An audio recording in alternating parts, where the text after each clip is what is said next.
Voilà, nous sommes à la procure avec le père Laurent Villemain, que nous sommes heureux de recevoir pour cette soirée autour de Vatican II et spécifiquement autour du thème de la liberté religieuse et du rapport au monde et aux autres religions. Alors, peut-être juste en un mot, Laurent Villemain, vous avez notamment travaillé sur un certain nombre de sujets très proches de tout cela, avec deux livres que je veux citer, Des théologiens lisent le Concile Vatican II, pour qui, pourquoi, que vous avez dirigé chez Bayard, et les 7 défis de Vatican II chez DDB avec Jean-Marie Vezin.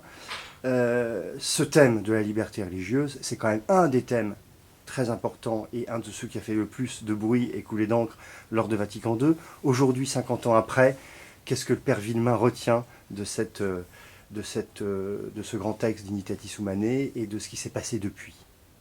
Je pense que vous disiez que ça fait couler beaucoup d'encre, beaucoup de paroles aussi, pendant le concile lui-même. Je pense qu'on aurait tendance, 50 ans après, à oublier les débats qui ont eu lieu autour de ce texte à l'intérieur même de la conciliaire, et les pères étaient loin d'être d'accord. Et on a eu sur ce thème-là une véritable maturation du concile lui-même, qui explique peut-être pourquoi on a eu tellement de mal dans certaines parties de l'Église à le recevoir après.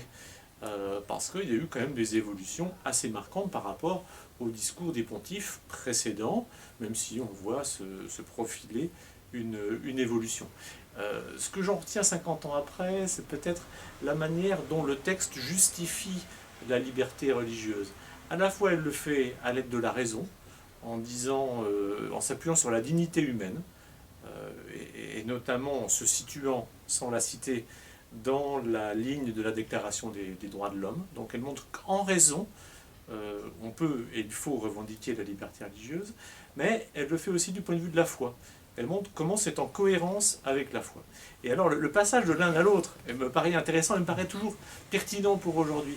Elle ne le fait pas par une longue élaboration théologique, elle le fait à partir de l'exemple du Christ. En disant, regardez le Christ renvoie chacun à sa liberté personnelle. Et c'est la liberté personnelle qui fait que dans l'Évangile, certains vont suivre le Christ et d'autres vont refuser. Merci de ces quelques mots, père Laurent Villemain. Il y aura un film un peu plus long de votre rencontre de ce soir avec Monseigneur Minerat à la procure. Merci beaucoup.